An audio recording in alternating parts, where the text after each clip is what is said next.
अंतिम संस्कार के बाद आत्मा के साथ क्या होता है? दोस्तों, गरुड़ पुराण में बताया गया है कि मृत्यु के बाद यमलोक से दो यमदूत आत्मा को सिर्फ 24 घंटों के लिए ही अपने साथ ले जाते हैं। इन 24 घंटों में मृतक के परिजन उसके शरीर का अंतिम संस्कार और अन्य कर्म करते हैं, तो वहीं दूसरी तरफ यमलोक में इस दौरान आत्मा को उसके जीवन भर किए गए कर्मों को दिखाया जाता है। इसके बाद यमदूत आत्मा को वापस उसके घर छोड़ देते हैं। उसके बाद 13 दिनों तक आत्मा अपने परिजनों के बीच ही रहती है और 13वीं बीत जाने के बाद फिर से आत्मा यमलोक के लिए रवाना हो जाती है। इसी बीच आत्मा को 3 अलग अलग मार्ग दिखाए जाते हैं। अब इनमें से किस मार्ग पर आत्मा को भेजा जाएगा, ये उसके जीवन में किए गए कर्मों पर निर्भर करता है, जिनमें से जो पहला है वो है अर्ची मार्ग, जो कि देवलोक की यात्रा का मार्ग है। दूसरा है धूम मार्ग, जिसे पितृलोक का मार्ग बताया गया है, और तीसरा एवं आखिरी मार्ग है उत्पत्ति विनाश मार्ग, यानी नर्क की यात्रा का मार्ग, जिनमें से किसी एक में अपने पाप और पुण्य को निश्चित समय तक भोगने के बाद आत्मा को फिर से नया शरीर मिलता है। आपको बता दें कि मृत्यु के बाद जीवात्मा की यात्रा इतनी आसान नहीं होती, क्योंकि इस मार्ग में आत्मा को कई प्रकार की बाधाओं का सामना करना पड़ता है, जिनमें से सबसे खतरनाक है यमलोक के मार्ग में पड़ने वाली वो वैतरणी नदी, जिसके बारे में कहा जाता है कि पुण्य आत्मा इस नदी को बड़ी ही आसानी से पार कर लेती है, लेकिन पापी आत्मा को इस नदी को पार करने के लिए काफी जटिल यातनाओं को झेलना पड़ता है। इसका आधार हम गरुड़ पुराण को भी मान सकते हैं, जिसमें बताया गया है कि एक बार जब पक्षीराज गरुड़ ने श्री हरि से पूछा कि हे प्रभु, मृत्युलोक और यमलोक के बीच जो वैतरणी नदी मौजूद है, उसे भला एक जीवात्मा का क्या संबंध है और उसे इस नदी में कैसी सजा भुगतनी पड़ती है?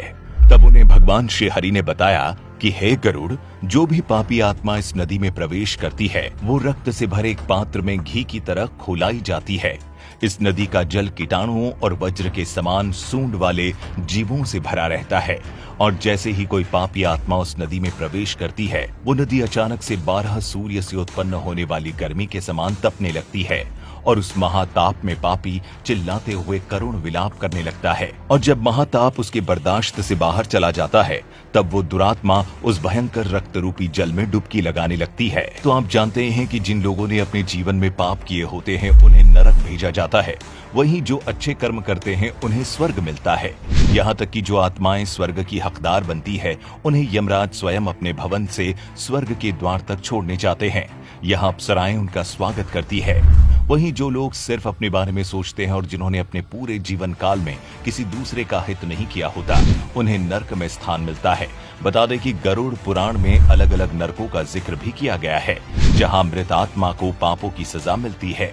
जिसमें सबसे रोमांचक बात तो ये है कि गरुड़ पुराण में अंधात्मत श्रम नर्क के बारे में भी जिक्र किया गया है।